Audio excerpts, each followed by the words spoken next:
Hey Leos, how y'all doing? Welcome. We're going to be taking a look at your mid-month of March. So in your meditation, it was really interesting. I saw a frozen unicorn. It wasn't an actual unicorn. Don't worry, no unicorns were harmed in the meditation. But I saw a frozen ice sculpture of a unicorn, and then I saw the unicorn sort of melt down, and then what was discovered, like at the base of the unicorn, once all of the ice had melted away, was this little mouse. And this little mouse came popping up. It was a very funny image. Came bounding out of this, like these ice shards, and then ran across this huge, like frozen lake of ice. And then it jumped onto an icy mountain, burrowed down through the ice on the mountain, and then landed in this like really warm and cozy little mouse house with a little roaring fire. And it was in its nice little armchair by the fire, warm in its little paws, and just had nary a care in the world. That was the meditation. Let's break it down. So, on one hand, unicorn energy is very much equates to judgment in the tarot, which the tagline of the judgment key is look back with pleasure, or look back in order to move forward, because it's what comes before the major arcana of the world key, which is the end of a given cycle, right? So it's about let's review before we close it up and move on, right? It's a way of ensuring or promoting that we learn from our history, right? Mistakes and achievements, right? So the fact that it was, revealed a mouse at the center of this like melted ice sculpture. Mice are very much about your perception and how you see things. It's about attention to detail, but why have a true affinity for mouse medicine is that they are able to get in and out of places that other animals can't. So when someone is getting their power animal read and they're like, I want to be a wolf, I want to be a lion, I want to be a hawk, I want to be, all of these flashy creatures, as it were. And then they get a mouse, it can be a bit like, a mouse? But really, a mouse is a true power animal because they have what? Options, which also equates them to the Two of Pentacles in the tarot, which is about, successfully multitasking, right? And I feel like there's an aspect of this where you have more options. The point being, I feel like you have more options at your disposal that are going to be illuminated during this time for you. Now, in the mid-month of March, we are heading into the spring equinox in the Northern Hemisphere, March 20th, which is all about, heading into the light time of the year. And it's about balance. It's about going from the dark time of the year into the light, where day and night are of equal length. And there's also this beautiful energy with the spring equinox of fire, of renewal, of the spring clean, of the rebirth, right? So it's interesting. I want to take that a bit literally, the rebirth aspect of it for y'all, especially because we're going from ice to this little mouse in a house, like sitting by a roaring fire. So I definitely feel like there's this very happy transformation happening for you as a potential for mid-month of March, and perhaps even going beyond that as well. Usually transformations are not just for a couple week period, but hey, you never know. It'll be different for everyone. But let's go ahead and get your animal for mid-March. Animal energy for Leos for mid-March. Oh, it's so good. The rabbit. This is so perfect because we're talking about the spring equinox, and the animal associated with the spring equinox is the rabbit, right? Springtime, beautiful. So this is interesting too, because with the rabbit, I always say, and it's interesting because we're going back to the light and dark, right? There's a light and dark energy with every single animal medicine and to really every single thing in life. The dark or shadow energy of rabbit medicine is being paralyzed by fear, or that self-fulfilling prophecy that comes true because we think it or speak it into existence, right? if you look at the Kim Krantz animal book that comes along with this, she writes about how in lore, the rabbit just was telling all of its friends that one day the eagle was going to find it and eat it. It just knew it. That one day the eagle was alerted to the rabbit's location because it was talking so much about how the eagle was going to find it. It was like, oh my God, did I just hear someone say eagle is going to eat me? Where that? And went, and that was it. And so it's really about the power of the self-fulfilling prophecy, right? Now, the light side of rabbit energy is about fertility, abundance. This is Empress energy as well, right? It's an Empress / Nine of Swords, depending on how you choose to work with it, which is always really interesting when the power and the choice is up to you, right? Again, back to that mouse and that I almost said double pentacles, but yeah, 2 pentacles, multitasking and optionality, right? So it's interesting with this fertility, with the spring equinox, with the ice and it melting and then going to the fire. It definitely feels like you are in a time of transition, significant transition, and perhaps allowing parts of yourself to be seen or reimagining or reinventing yourself in some way. This could be your approach to problem solving. This could be revealing more of yourself, in a work context, in a personal context, putting yourself out there in a way, working through those fears. Another tagline of rabbit energy is that abundance is on the other side of fear. All right, let's go ahead and get some y'all ready for this? Dun, dun, dun, dun, dun. The shadow side. So talking about light and dark and shadows. So this is what's going on. So this is the devil key in the tarot, which speaks of our attachments, but it speaks of fear. And we're talking about fear and light and dark. So the fact that this is coming up for you right out the pop really speaks of, coming from a place of recognizing how your fear, whether subconscious or subconscious, has held you back or dictated your choices or really informed your choices. Sometimes our subconscious fears can inform our choices and we don't even know what's happening.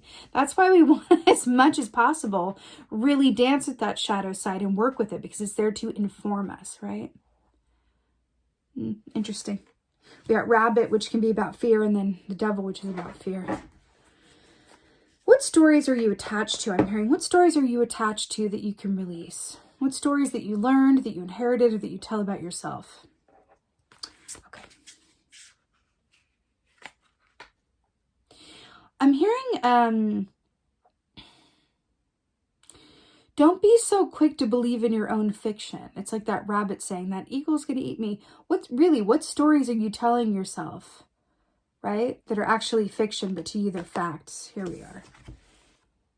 6 of Cups. Brilliant. I love that it's all springy and stuff. So, the 6 of Cups is interesting because it's very much about the past. And we were talking about judgment energy, which is about the past with that frozen unicorn. The deal with the 6 of Cups in the past is that it's very much about nostalgia, but it's very much about the way that things used to be, whether when you were a child or, any aspect of yourself that looks back and remembers things in a better or worse light than they actually were. There's something about a shift of perspective that wants to happen here or really allowing yourself to kind of break through or remove some blinders that you may or may not have been aware of were in place, right? And kind of allow yourself to kind of see things a little bit differently, and in doing so, liberate yourself from some aspects of yourself or your given circumstances that are in some way limiting your potential. Yeah. Aren't they cute though? Those little babies. Okay. Let's see what else is going on.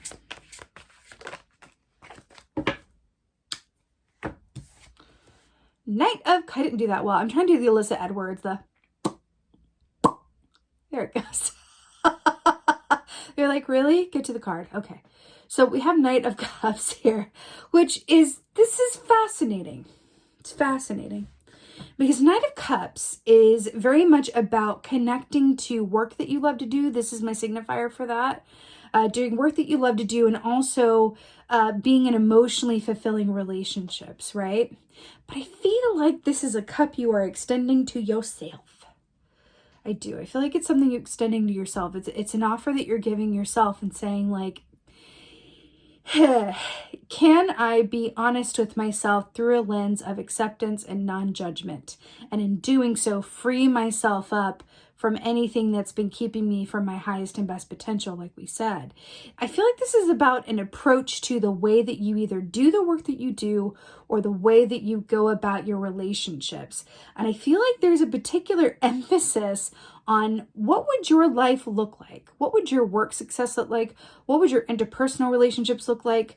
What would your relationship with yourself look like if you were to consider it from the vantage point of the mouse, right? Being willing to look at what's underneath the surface of your own status quo, learned or otherwise, and see what's at the heart of it. And in doing so, abolish the fear.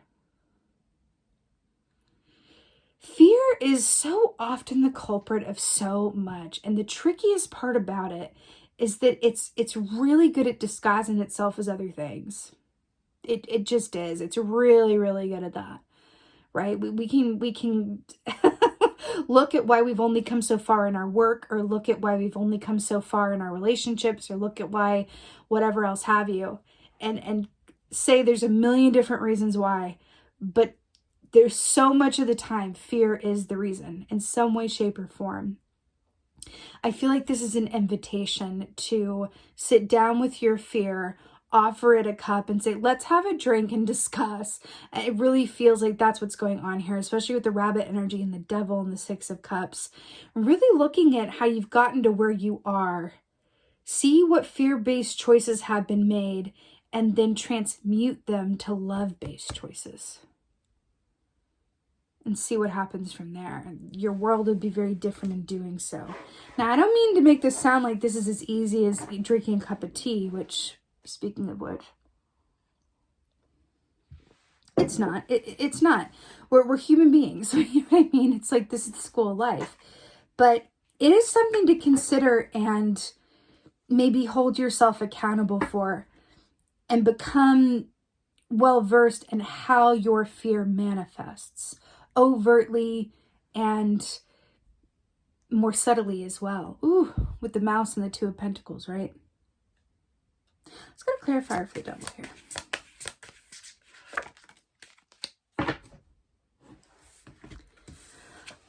Do we literally have light and dark here with the devil and the sun? Shadow side and light, being aware of that shadow side and transmuting it into the light. With the rabbit, on the other side of fear is abundance. Abundance is on the other side of your comfort zone. All that good stuff.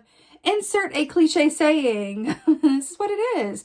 The sun, illumination, enlightenment, joy, health, all of that good stuff. With the devil, fear, entrapment, temptation, limited thinking. I feel like there is a clarity that is available to you, and it has a lot to do with transmuting your fear. But in order to do that, it's about getting clear on where it lies and in what forms it takes, right? Wow, y'all. Six of Cups. Oh, hello. She was not surprised at all to see the Eight of Wands with Six Cups. You know, the Eight of Wands, beautiful fire energy here, is about upward movement and ascension. It's about messages. It's about travel. It's about communication. But it is about escalation. It is fast forward movement, right? I also equate this with horse energy, which is very much about going with the natural flow of timing and allowing things to unfold naturally without feeling the need to hold too tightly to the reins, right? I feel like what this is saying is your upward movement and ascension and you being able to rocket forward in a positive, successful way lies in you really taking a good, hard look at the younger inner child aspect of yourself that is going, please hear me. This is what I'm afraid of. This is why I've made the choices that I've made. These are the patterns that have been going on in my life. And this is, you know, what I'm willing to acknowledge through it. This isn't about getting clear on these shadow aspects of yourself or looking to your past and then having all the answers as a result. It's just about being willing to look at how your fear has dictated you in whatever, or dictated or informed you in whatever way, shape, or form, right? Again, your ascension lies on the other side of you being able to, from a real place, look back and look within with this Six of Cups, right? Something in that. I feel like some of you guys might be called to communicate with someone in your family or someone from the past for clarity. I'm seeing an image from a film, originally a book, a film called High Fidelity with John Cusack.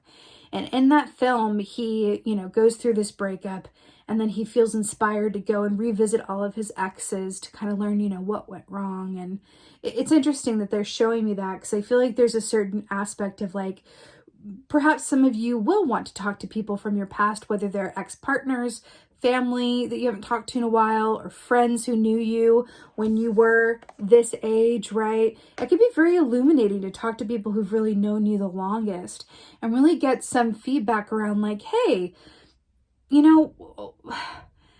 this is where I am, and I'm considering how my choices got me to where I am, or I'm considering how I can rise above my current situation and really manifest what I want to. Can we just chat about, this, that, ABC, XYZ? Because whenever we bring up stuff like fear-based choices, we've all made fear-based choices. So whatever comes to your mind around that, it can be very helpful to speak to others and glean their wisdom and really kind of talk through like, what was your perspective around that? But you're being called to do the work of transmuting your fear, basically. Nine of Cups. Just that old thing, that little old thing. Just transmute my fears, that all. Oh. So to clarify the Knight of Cups, we have Death and the Devil. So we have the Devil again, and we have Death, right? Death is endings that make way for new beginnings. It's a new period of life that is hope after strife, right? But it does require an ending. And remember we were saying about regeneration here? And then we have the Devil here, which we already talked about, which is fear and temptation. What did we talk about? Transmuting your fear and rising above it, killing off your fear and rising above it, transmuting it, having that conference with yourself and saying, let's really hash this out and come from a love-centered place for myself and others and really like go forward without this stuff weighing me down, right? Or informing me. Death and the Devil. Endings and new beginnings. Really getting clear on what your fears are, how they've held you back subconsciously or consciously, right? Freeing yourself from that feeling trapped or from those bindings and landing yourself in a position where you're able to fully connect from a heart-centered and joyful place, your true potential, and have a revitalized relationship with yourself, the work that you love to do, and the people you care for. Okay, Leo. Let's get an oracle. It feels like it's a bit, I want to lighten it up a bit. It does feel a bit, intense, but it also feels like this is the work. This is the good work. You know what I mean? This is the good work. And that's just the way that it is. It's really true. Just while I shuffle here, I will tell you that when we really look at the tower moments in our lives, we can almost trace it back to all the fear-based choices that led to those tower moments.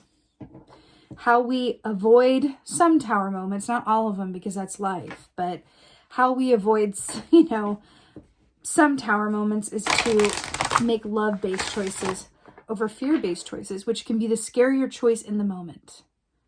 And that's why fear is so tricky, right? But so is the human experience, right? Just gotta do our best to get out of our own way, right? Let's get an oracle.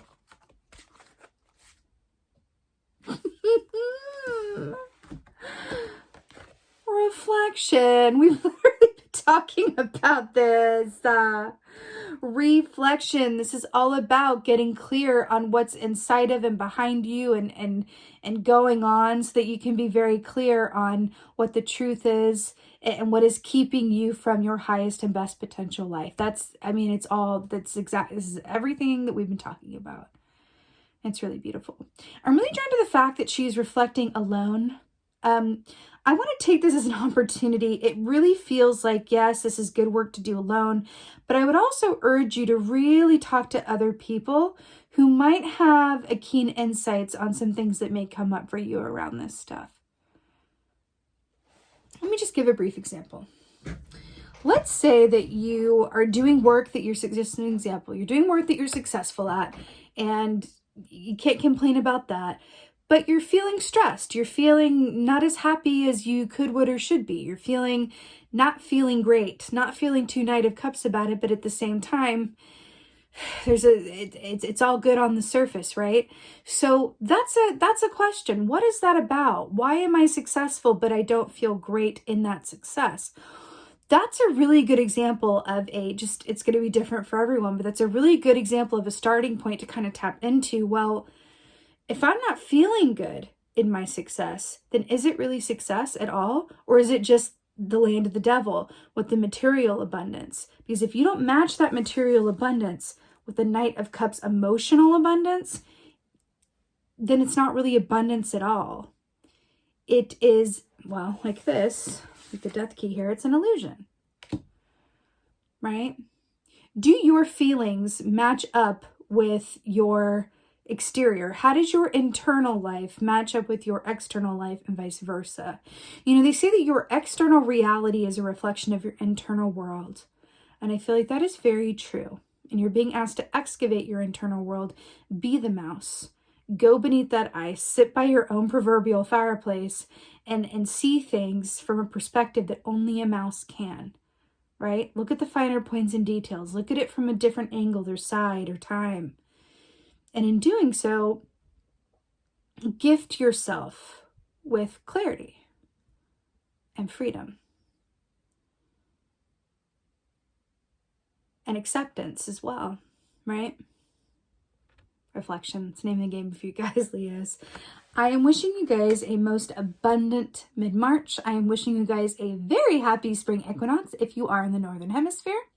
And with that being said, just thank you guys so much for being here. And as always, and most of all, thank you for being you. And be well. Until next time.